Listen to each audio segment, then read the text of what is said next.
শ্রীকৃষ্ণ, অনুমতি দিন। শ্রীক্ষেত্রে রাজা ইন্দ্রদম্ন আপনার যে দারু বিগ্রহ স্থাপন করেছে তার প্রতিষ্ঠা করুন। ত্রিভুবনে ব্রহ্মার চেয়ে বড় পুরোহিত আর কে আছেন দেব? একমাত্র আপনিই পারেন পুরুষোত্তম ক্ষেত্রকে জগতের শ্রেষ্ঠ তীর্থস্থান হিসেবে প্রতিষ্ঠা করতে। আপনি পৌরোহিত্য করুন ব্রহ্মদেব, আমি সানন্দে অনুমতি দিলাম।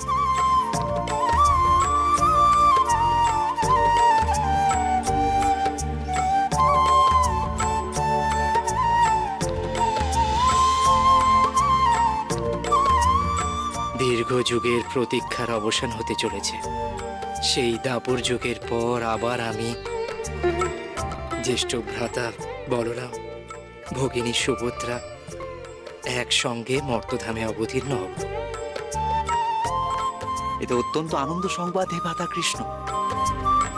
এবার আমাদের শ্রী মন্দিরে অবস্থান করে ধরাধামের সমস্ত ক্লিষ্ট তাপিত মানুষদের তাপ, দুঃখ, কষ্ট হরণ করতে হবে। এর চেয়ে সুখের, আনন্দের আর কি বা হতে পারে? আর তো মানুষের দুঃখ ক্লেশ দূর করাই তো দেবতার কাজ। আগামী তিথির পূর্বেই আমরা পুরুষোত্তম ধামে অবতীর্ণ হব। তোমরা প্রস্তুত থেকো।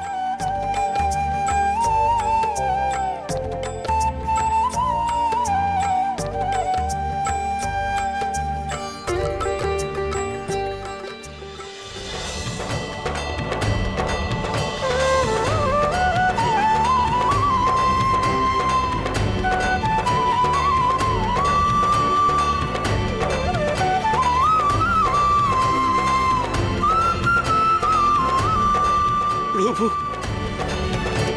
জয় জগন্নাথ। জয় জগন্নাথ, জয় জগন্নাথ।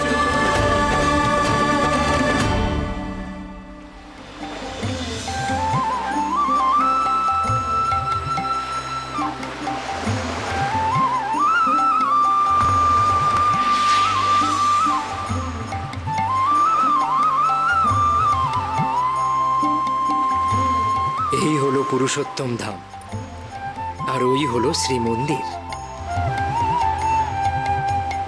বাহ, কি চমৎকার এই স্থান!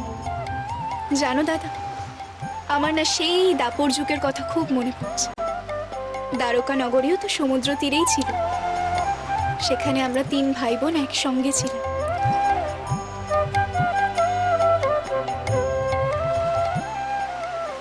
এই হবে আমাদের কলিযুগের আবাস। শত সহস্র পাপী তাপী মানুষ এই মন্দিরে আসবে উদ্ধার পেতে। দাপরে কৃষ্ণ তুমি, কলিতে জগন্নাথ, নীলাচলে ঠাঁই নিলে জগতের নাথ। দাপরে চলো, যাওয়া যাক। তুমি, চলো। কলিতে জগন্নাথ।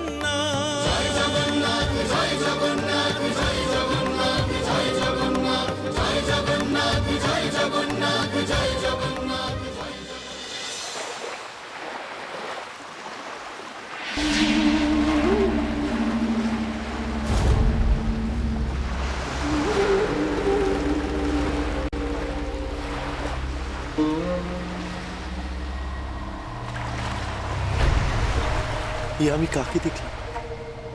আহা, কি অপূর্ব সুন্দরী, কি স্নিগ্ধ রূপ! 7 সমুদ্র তীরের কোথাও এমন অপরূপা নারীর সন্ধান আমি পাইনি।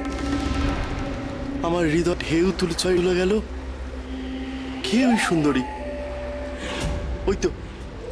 ওই তো শ্রীমন্দিরে প্রবেশ করলো।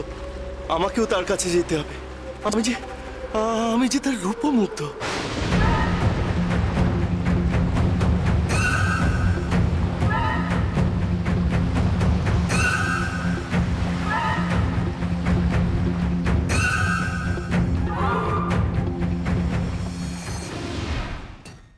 সমুদ্রদেব, ক্ষান্ত হন। কোথায় যাচ্ছেন আপনি?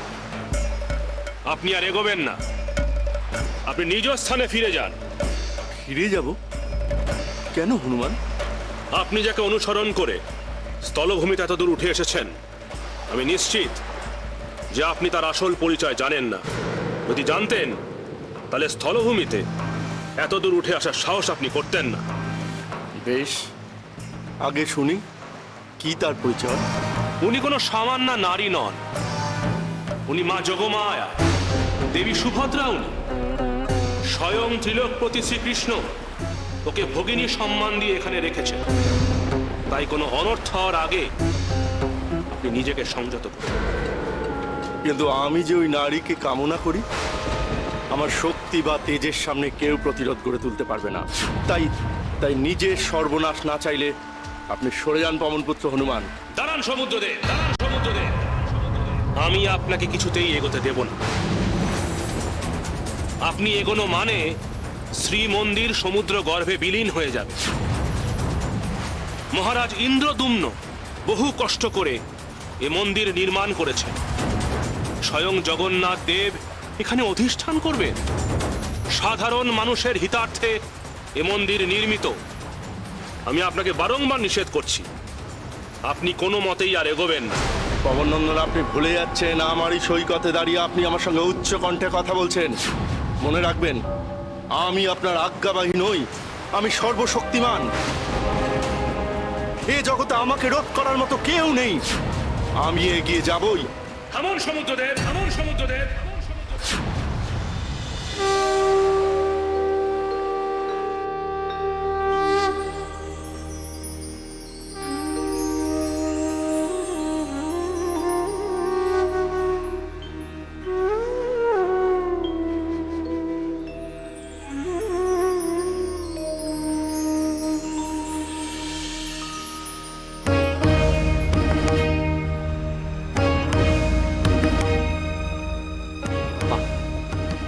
কি চমৎকার দারু বিগ্রহ তৈরি করেছেন দেবশিল্পী বিশ্বকর্মা। মন্দিরের স্থাপত্য বড় মনোরম। এখানে অনন্তকাল অবস্থান করলেও কোনো ক্লান্তি আসবে না। তোমাদের পছন্দ হয়েছে তো? আমার তো সমুদ্র তটে বেড়াতেই বেশি ভালো লাগছে। এই তো কি সুন্দর ঢেউয়ের শব্দ শোনা যাচ্ছে গর্ভগৃহ থেকে।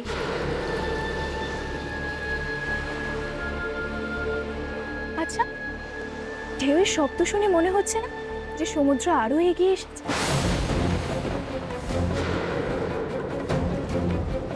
আমার তো এখনই একবার সমুদ্র তটে যেতে ইচ্ছা করছে। না না, এখনই যাবার কি প্রয়োজন? পরে না হয় আমরা তিনজনে একসঙ্গে যাব। আর যাক না, নতুন পরিবেশ, বেড়াক না, অসুবিধা কোথায়? তাহলে আসি, আমি সমুদ্র তটেই থাকবো।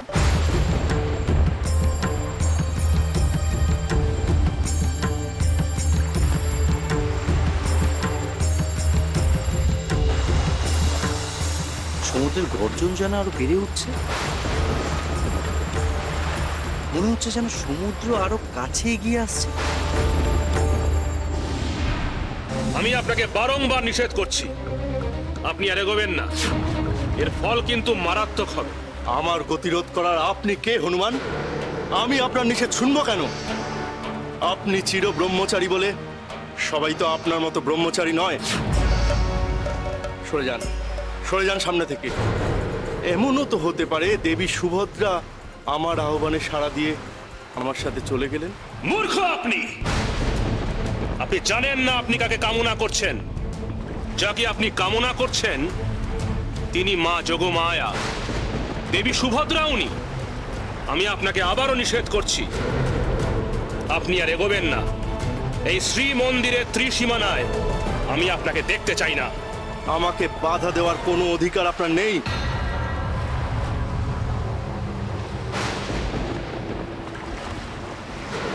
এ কি, সমুদ্রের জল এত কাছে কেন? দেবী সুভদ্রা, আমি আমি সমুদ্রদেব। আমি আপনাকে কামনা করি। আপনি আসুন, আসুন আমার কাছে। শ্রীকৃষ্ণ!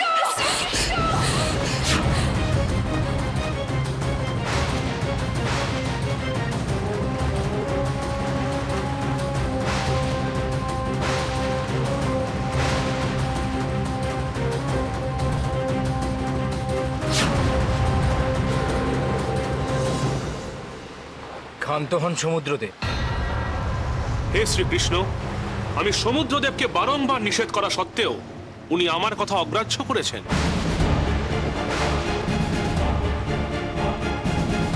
সম্পর্কে আপনি আমার শ্বশুরস্থানীয়। আপনারই অন্তঃস্থল থেকে সমুদ্র মন্থনের সময় উঠে এসেছিলেন মহাদেবী লক্ষ্মী। তিনি আমার স্ত্রী।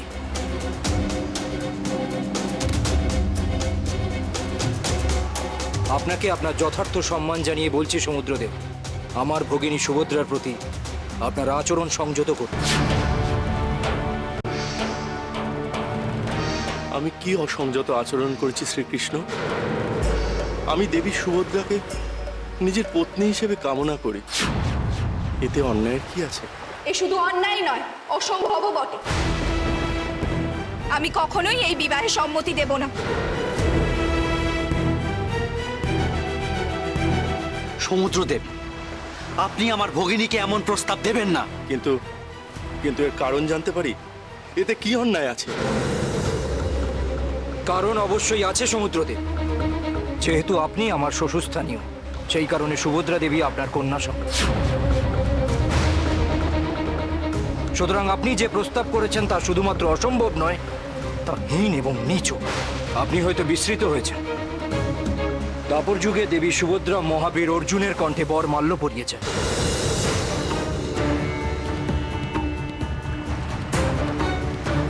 আশা করি সবকিছু শোনার পর আপনি আপনার ভুল বুঝতে পেরে নিবৃত থাকবেন।